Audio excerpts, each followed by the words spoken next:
Welcome to రాజనీతి. 4.5 ఏళ్ల పాటు ఆంధ్రప్రదేశ్ని ముఖ్యమంత్రి జగన్మోహన్ రెడ్డి గారు ఏకఛత్రాధిపత్యంగా ఏలారు. వ్యవస్థలను నిర్వీర్యం చేశారు, వ్యవస్థల మీద దాడి చేశారు, యంత్రాంగాన్ని పాదాక్రాంతం చేసుకున్నారు. స్వతంత్రంగా పనిచేయాల్సిన ఐఏఎస్లు ఐపీఎస్లు ఆయనకు జీ హుజూర్ అన్నారు. ఆయన కళ్ళల్లో ఆనందం కోసం వీళ్ళ క్రెడిబిలిటీని వ్యక్తిత్వాలను పణంగా పెట్టారు. మనం ప్రజాస్వామ్యంలో ఉన్నామా నియంతృత్వంలో ఉన్నామా అన్న సందేహం వచ్చే విధంగా వ్యవస్థలను చెరబట్టారు.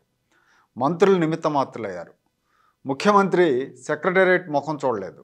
ఎప్పుడో మంత్రివర్గ సమావేశాలు ఉన్నప్పుడు వెళ్తారు, లేదంటే లేదు, ప్యాలెస్కే పరిమితం అయిపోతారు.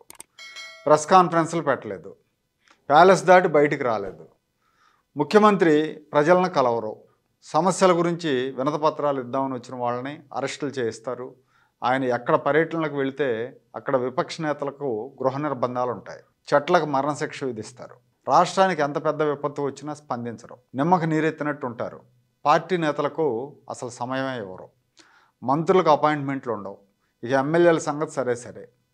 జగన్మోహన్ రెడ్డి గారు అధికారంలోకి వచ్చిన తర్వాత ఈ 4.5 ఏళ్లలో ఆయన పార్టీకే చెందిన దాదాపు 70 మంది ఎమ్మెల్యేలు ఇంతవరకు ఆయన కలవలేదంటే ఆయన నియంతృత్వ పోకళ్ళు ఏ స్థాయిలో ఉన్నాయో అర్థం చేసుకోండి.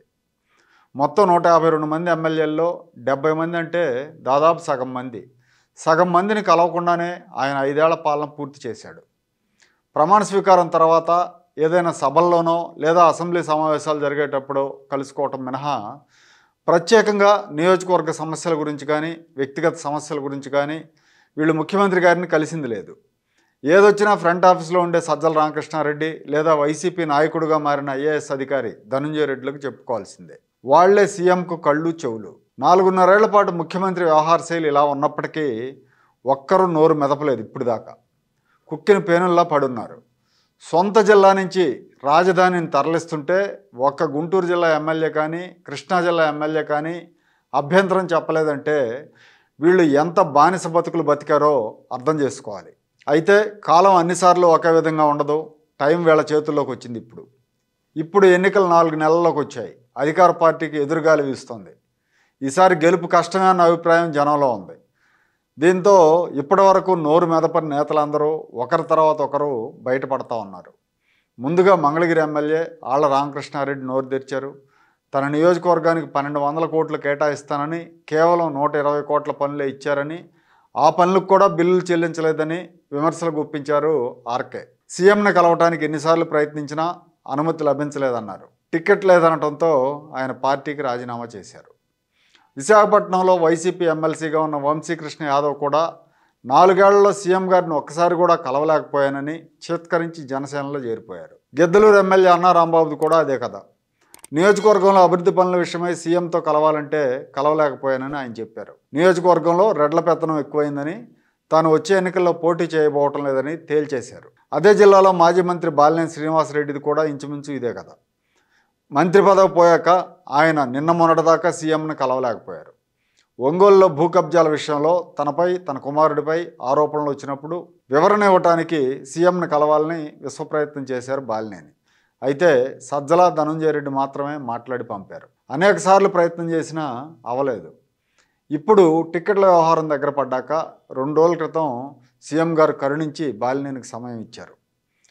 పెనమలూరు ఎమ్మెల్యే పార్థసారథి తనకు సీఎం సమయం ఇవ్వలేదని బహిరంగ సభలోనే చెప్పేశారు. తనకు టికెట్ ఇచ్చినా ఇవ్వకపోయినా పెనమలూరు నుంచే పోటీ చేస్తానని ఆయన ప్రకటించారు. ఒక రకంగా సవాల్ చేశారనుకోవాలి. ఆయన బలహీన వర్గానికి చెందిన సారథి కాంగ్రెస్ హయాంలో మంత్రిగా కూడా చేశారు. అలాంటి సారథి సీఎంను కలవలేకపోయారంటే ఇక తొలిసారి ఎమ్మెల్యేలైన వాళ్ళ పరిస్థితి ఎలా ఉంటుందో అర్థం చేసుకోవాలి. ఇలా బయటపడిన వాళ్ళలో ఎమ్మెల్సీ డొక్కా మాణిక్యవరప్రసాద్ కూడా ఉన్నారు.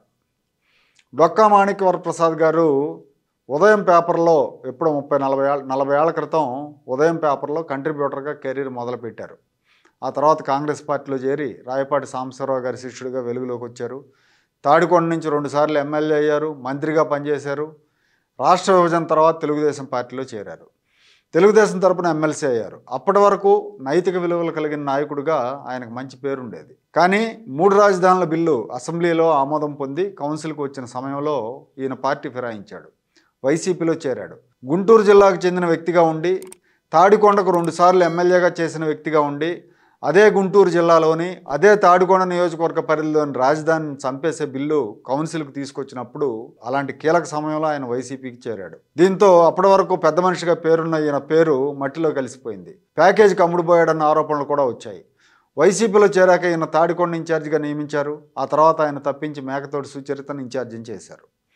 ఈ సందర్భంగా తాడికొండ సభలో ఆయన మాట్లాడుతూ పార్టీలో చేరినప్పుడు సీఎం జగన్ను కలిశానని, ఇక ఆ తర్వాత మళ్ళీ ఆయన కలవటం కుదరలేదని, పెద్దలు ఎవరైనా మాట్లాడి జగన్మోహన్ రెడ్డిని కలిసే అవకాశాన్ని తనకు కల్పించాలని కోరారు. ఇవాళ పూతలపట్టు ఎమ్మెల్యే ఎంఎస్ బాబు కూడా తనకి 4 ఏళ్లలో జగన్ గారి దర్శనం దొరకలేదని వాపోయారు. ముఖ్యమంత్రిని కలవలేని ఎమ్మెల్యేలు నియోజకవర్గాల్లో సమస్యల పరిష్కారానికి, అక్కడ అభివృద్ధి పనుల కోసం ఎవరిని ఆశ్రయించాలో అర్థం కాని పరిస్థితి ఏర్పడింది.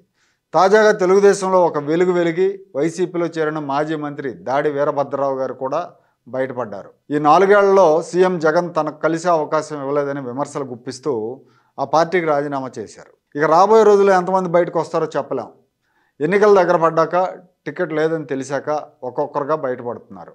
4.5 ఏళ్ల నియంతృత్వానికి బదులు తీర్చుకునే పనిలో పడ్డారు.